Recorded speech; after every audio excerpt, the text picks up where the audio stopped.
witch! Burn the witch! She is killing our children! She is killing us! Father in heaven, you see truth where men see fear. They have called me evil, but you know my heart. If my death will bring them peace, then I will not resist. But Lord, if lies are walking freely in daylight, let your truth break through, even if it comes like thunder.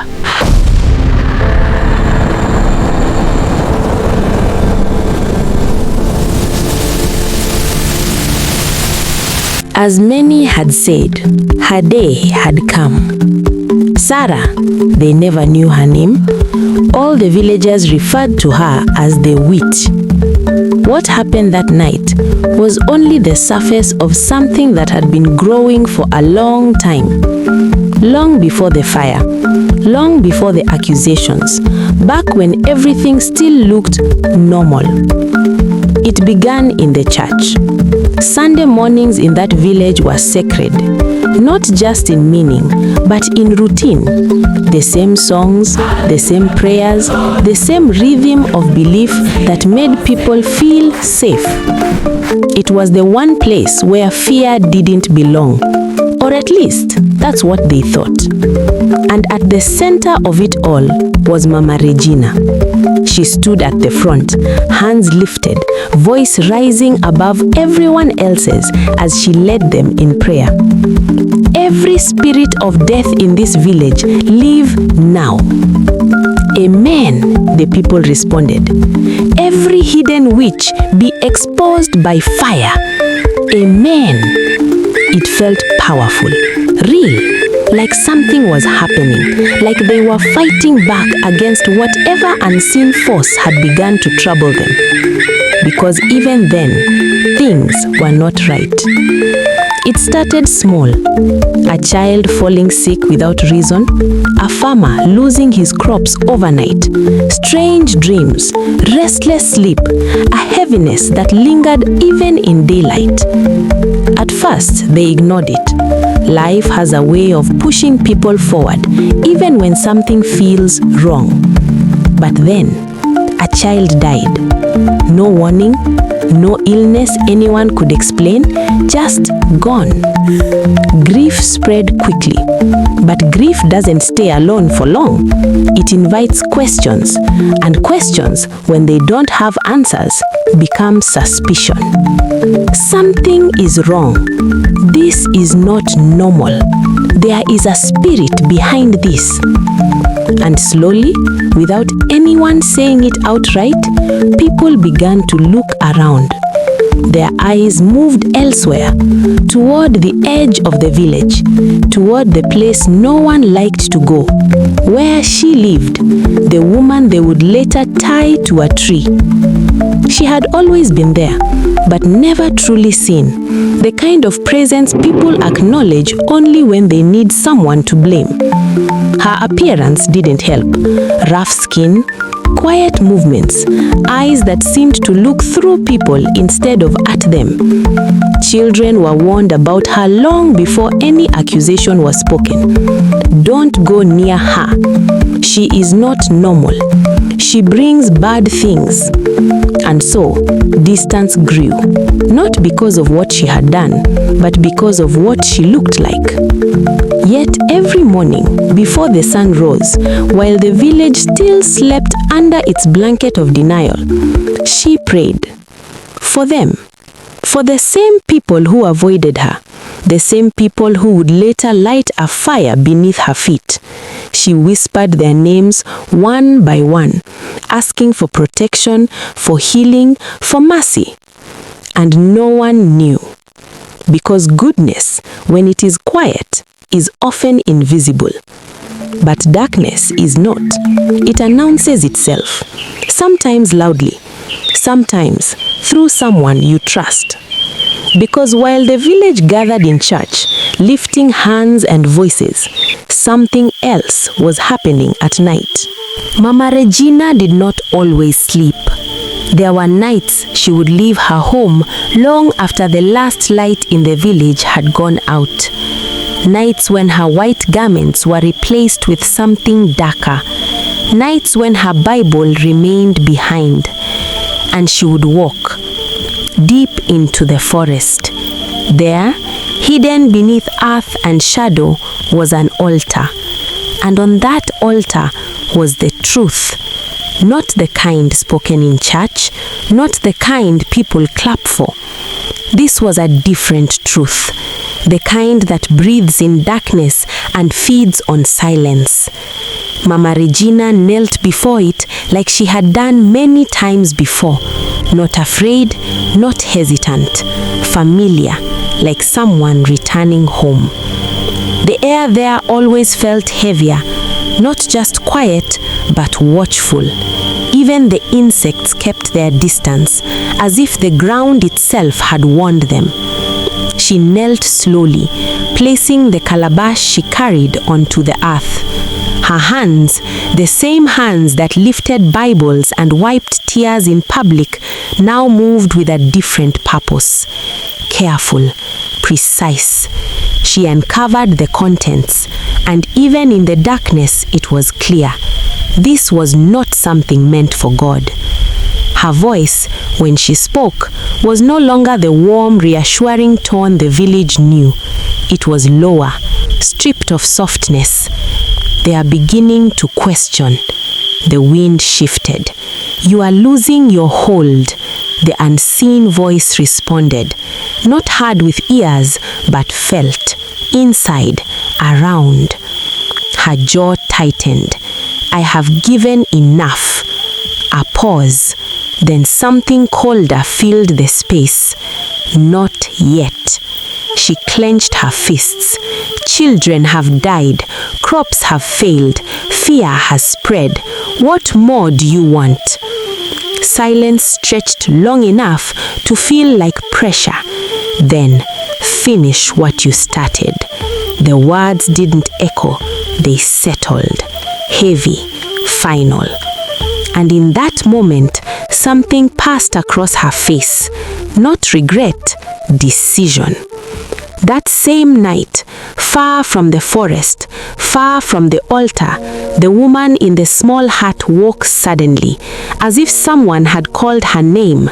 Her body jerked upright, breath sharp, eyes wide in the darkness.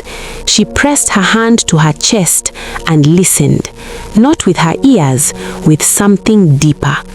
Then quietly, almost like she was answering someone unseen, she whispered, I know. She swung her legs off the bed and knelt immediately, the cold floor pressing into her knees. Father, strengthen them. Her voice was urgent now, not calm like before, not distant, close, present, like someone standing in the middle of a storm no one else could see. Protect the children, cover them, not tonight. Her fingers tightened against each other, not again, and somewhere, far away in the forest, the wind stuttered. Morning came like it always does, soft, unbothered, almost disrespectful in the way it ignores what the night carries. But the village did not wake the same. Another child had fallen sick. This time, worse.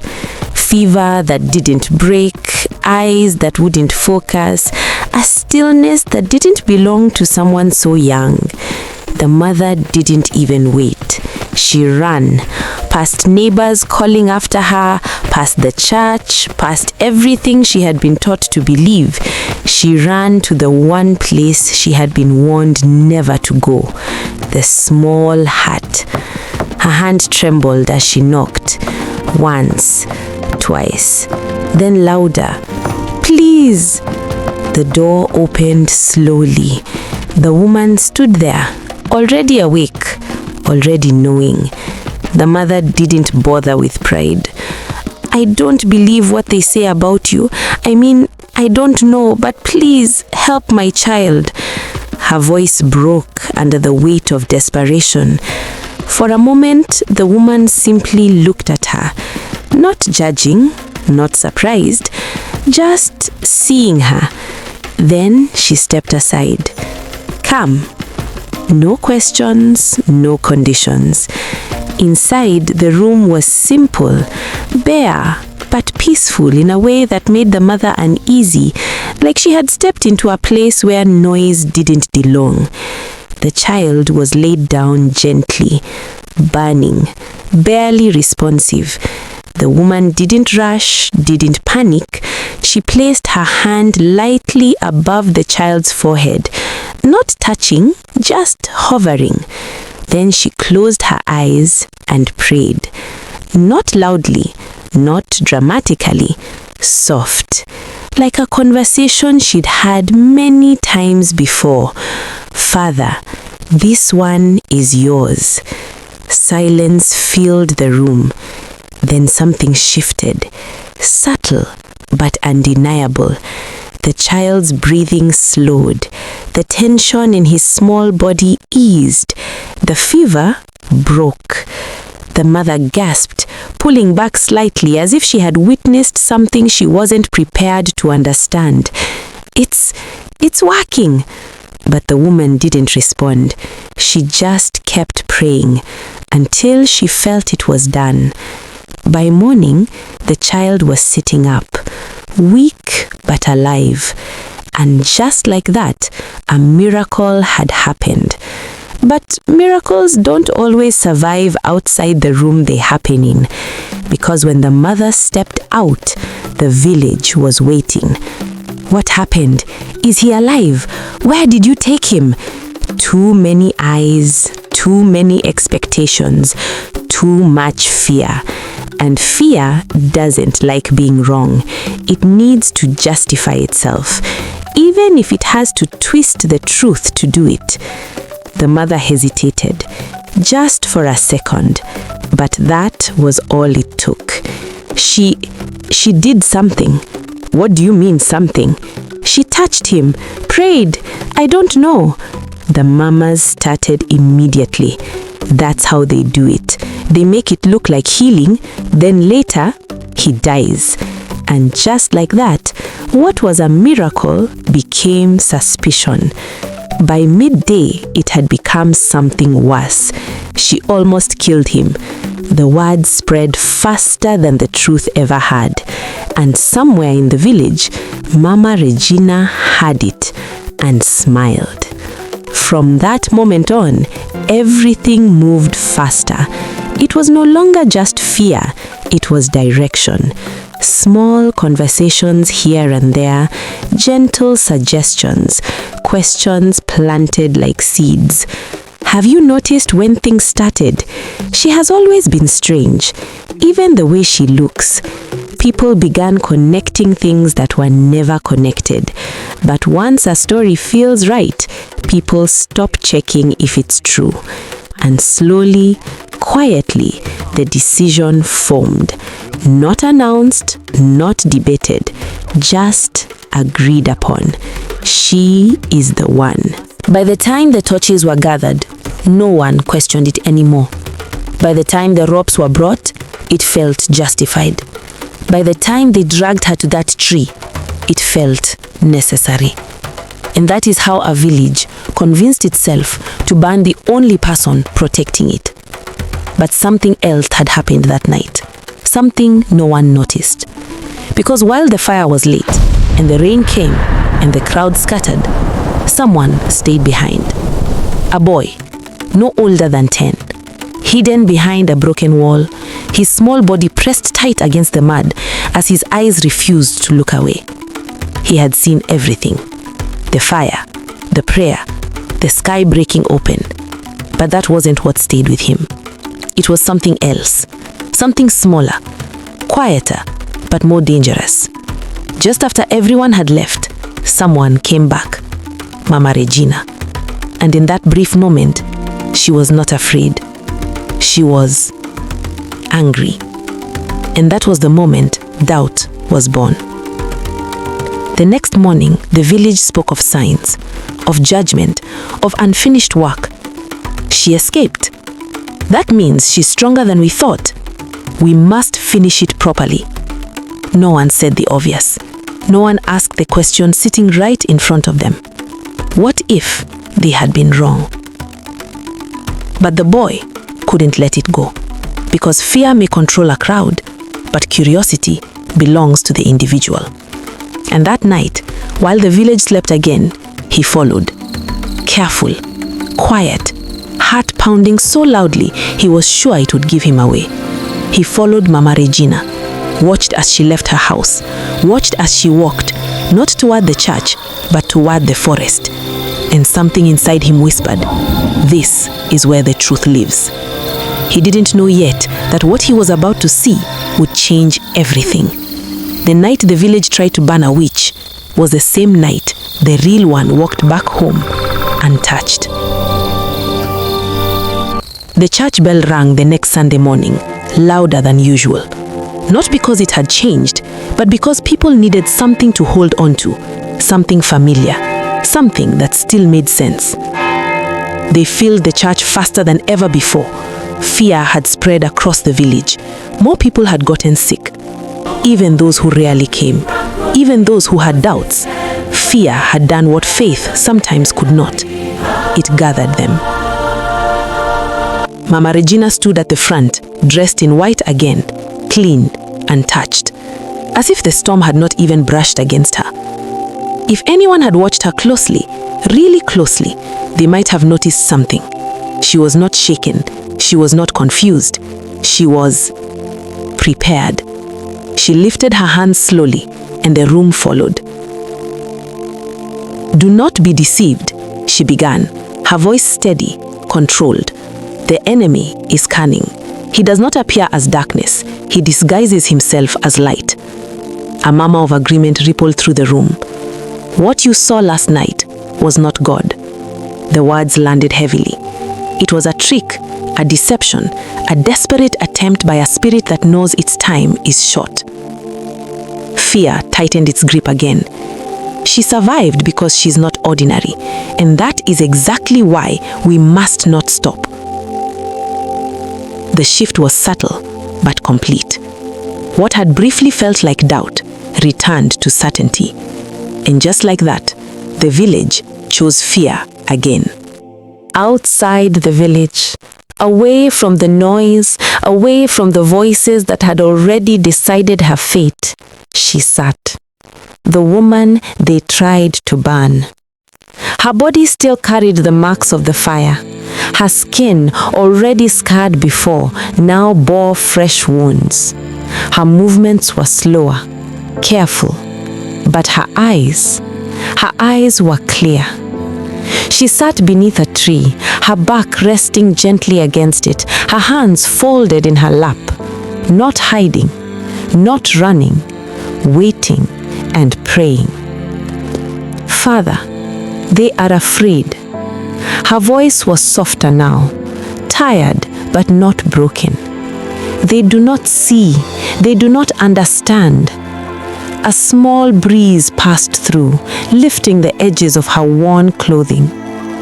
"Do not punish them for what they cannot see." She paused. "And if I must stand alone, then give me the strength to stand without anger." That was always her prayer. Not to be saved, not to be defended, but to remain unchanged. Back in the village, a different kind of strength was growing, the kind built on silence. The boy hadn't spoken all morning. Not at breakfast, not when his mother called him, not even when other children tried to pull him into their games. Because his mind was still in the forest, still replaying what he had seen.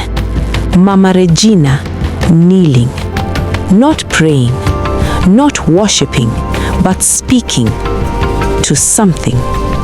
And the way the air had felt heavy, wrong.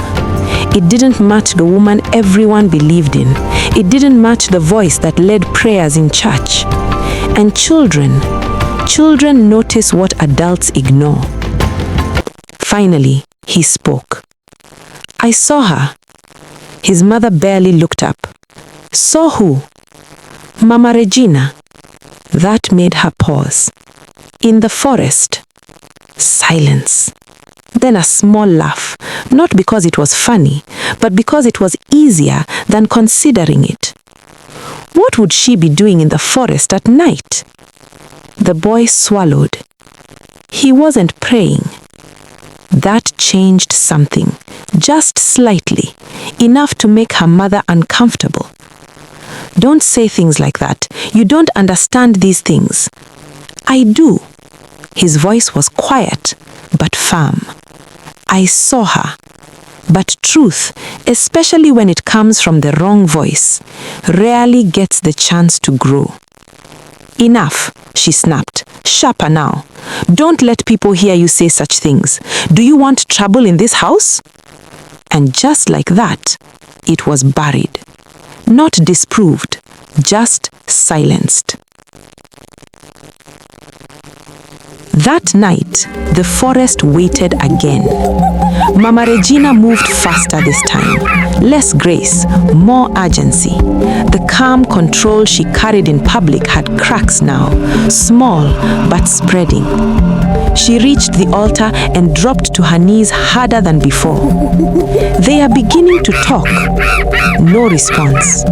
Her breath quickened. I did everything. I gave what was asked. Why is she still alive? The air shifted slowly, like something turning its attention toward her. Because you have not finished. Her hands trembled. I burned her. No, the word cut through her like a blade. You tried. Silence pressed in. Then, bring her. Her head snapped up. What? Alive. The word echoed differently. Not a suggestion, a demand. She is not like the others. She resists. She interferes. Mama Regina's breathing became uneven. You said I would be protected. You are, as long as you obey. That was the truth of it. Power always comes with a cost, and hers was rising. At that exact moment, far from the forest, the woman felt it, not physically, but deeply, like something had reached across distance and touched her spirit. She stood abruptly, her breath catching. Then slowly, she closed her eyes. And for the first time, she did not pray immediately. She listened. And in that silence, something settled inside her. Not fear, not confusion, clarity. For how long? She whispered. The answer didn't come in words. It came in peace. And then a knowing. Not tomorrow, not later, now. By morning, the village was already moving, faster than before, more determined. Fear had turned into action. We find her. This time, we don't hesitate. No mistakes. Groups formed again. Weapons gathered again, but this time there was something else. Not just anger, urgency. Because deep down, something didn't feel right, and people often mistake that feeling for danger.